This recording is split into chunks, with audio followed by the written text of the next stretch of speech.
Vena Melinda tampak begitu lega setelah Hakim Pengadilan Agama Jakarta Selatan mengabulkan gugatan cerainya atas Ferry Irawan.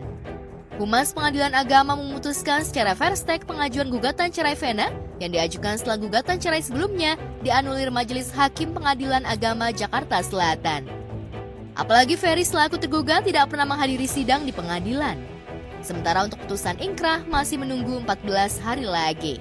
Pembacaan putusan dan kami sudah dapat informasi dari bagian informasi perkara bahwa perkara Melinda Vena Melinda dengan Ferry ini perkaranya sudah dikabulkan dengan putusan perstek.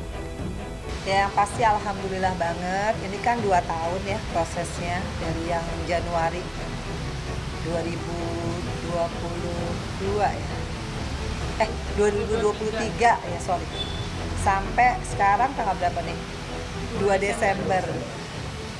Hampir 2 tahun terbayar ya rasa kekhawatiran aku gitu ya. Ini kapan gitu ya segera putusan, dan alhamdulillah tadi aku baru baca e-courtnya, hasilnya sudah diputus secara first step ya. Mudah-mudahan nanti kita kan harus nunggu ya.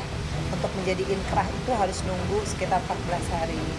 Mudah-mudahan tidak ada apa-apa. Ya udah deh, aku tinggal ngurus ke kelurahan ya, mau ganti kartu keluarga sama mau ganti KTP. Vena sendiri menggugat cerai Ferry tanpa menuntut nafkah dan harta.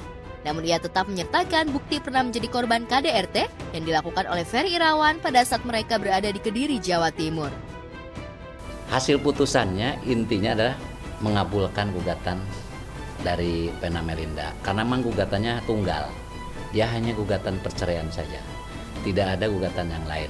Ya, berbeda dengan gugatan yang pertama karena dia posisinya sebagai pihak yang digugat ya. Yang dulu kan Ferry yang ngajukan.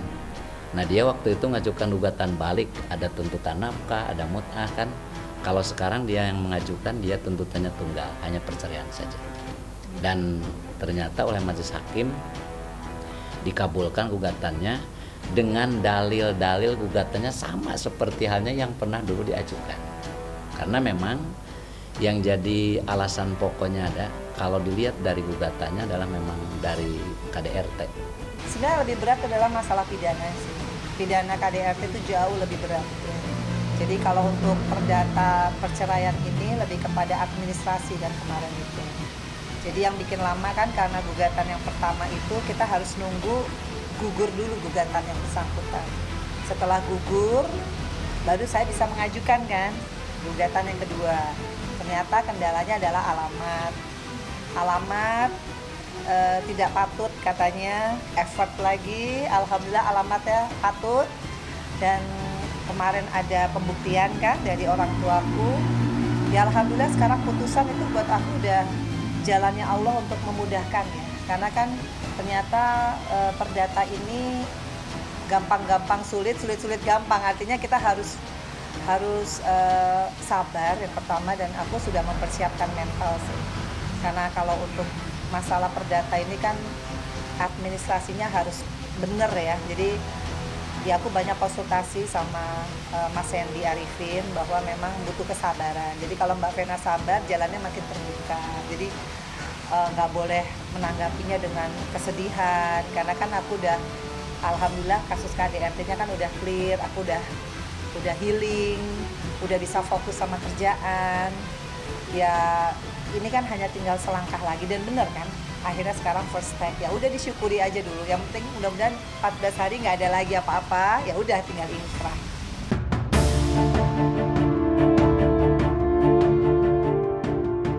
Ya, pernikahan Vena Melinda dan Ferry Irawan sendiri sebenarnya sudah diputus cerai oleh Pengadilan Agama Jakarta Selatan pada September 2023 lalu. Namun ketika itu, Ferry tidak bisa membacakan ikrar talak karena menjalani hukuman penjara terkait kasus KDRT. Sehingga awal November 2024 ini, Vena Melinda kembali memasukkan gugat cerai.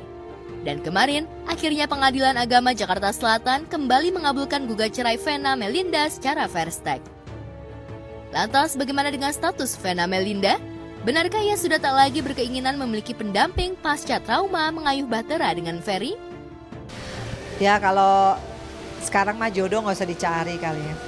Nanti kalau Allah memang udah waktunya aku ketemu yang dari Allah yang terbaik ya. Karena kan aku juga doanya minta suami yang benar-benar istiqomah di jalan Allah, yang soleh. Nah itu kan hanya Allah yang tahu ya. Karena kita nggak bisa tahu isi hati orang. Jadi yang ngejalanin hidup yang penting aku sehat. Nggak yang apa namanya di usia 52 yang penting happy, sering silaturahmi. Ini namanya Kimi. Kamu udah mandi loh, ya ampun mandi lagi loh.